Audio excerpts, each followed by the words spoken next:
TYT Sports in collaboration with FullTimeDEVILS and Blue Moon Rising TV. No prejudice here, we're going to do both channels. But first we're going to talk about Manchester United and what they can do to beat Manchester City in Derby Day weekend. So first things first, great football from Manchester United against Aston Villa. A slight lack of concentration for the goal that they conceded directly after scoring a great goal. But that's one thing that Manchester United have suffered from all season. Against this out-of-form Manchester City team, what do you have to do? Exploit the defensive backline, specifically Di Michelis and Vincent Kompany. You know why? It's because those two are completely on a different page. They need to split up Vincent Kompany and Di Michelis, because when those two split, they're so weak. It's like a tripod. As soon as you take away one leg, they all fall apart. And Vincent Kompany, for me, is susceptible to trying to win the ball and trying to please the crowd. If you watch what I think Manchester United should do here, is utilise Wayne Rooney and Fellaini as a somewhat of a partner in striking two.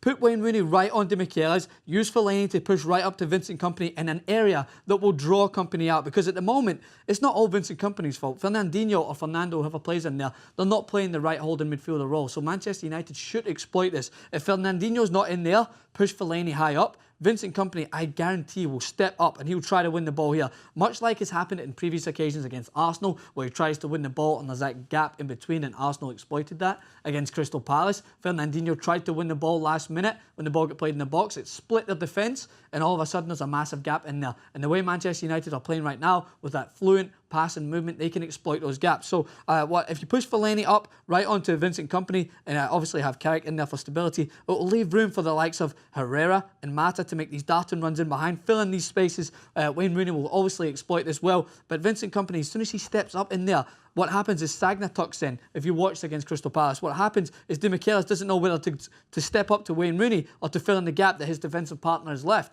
And before you know it, there's all out of place at the back. And this will allow for guys like Mata and Wayne Rooney to stem in behind. So get the ball quickly into the feet of Fellaini or Rooney. You can do it either way, because if Di Michelis, he will come out and do the same thing. But Kompany has got that captain mentality that he needs to go and win the ball every time. And what Manchester United need to do is understand that this is a huge weakness for Manchester City. Allow him to come out of position, utilise that gap in between, get the ball into the likes of Young and Mata and exploit that, penetrate the gaps, and I think that Manchester United will score from this. Whether Vincent Kompany bucks up his act and doesn't do this so often, they can still just stick to what's working. Triangle passing, Herrera making those last-minute runs into the box, which he did against Aston Villa, is becoming essential in this cog of the Manchester United team at the moment. At the back, stay tight, do not lose concentration like happened after scoring a goal. You don't want to be running away celebrating the next minute. The camera didn't even catch up to the goal that fast. It went into the back of the net. So they need to make sure to stay fully concentrated throughout the full game. But I think if they utilise the weakness of Vincent Kompany, I think Manchester United could be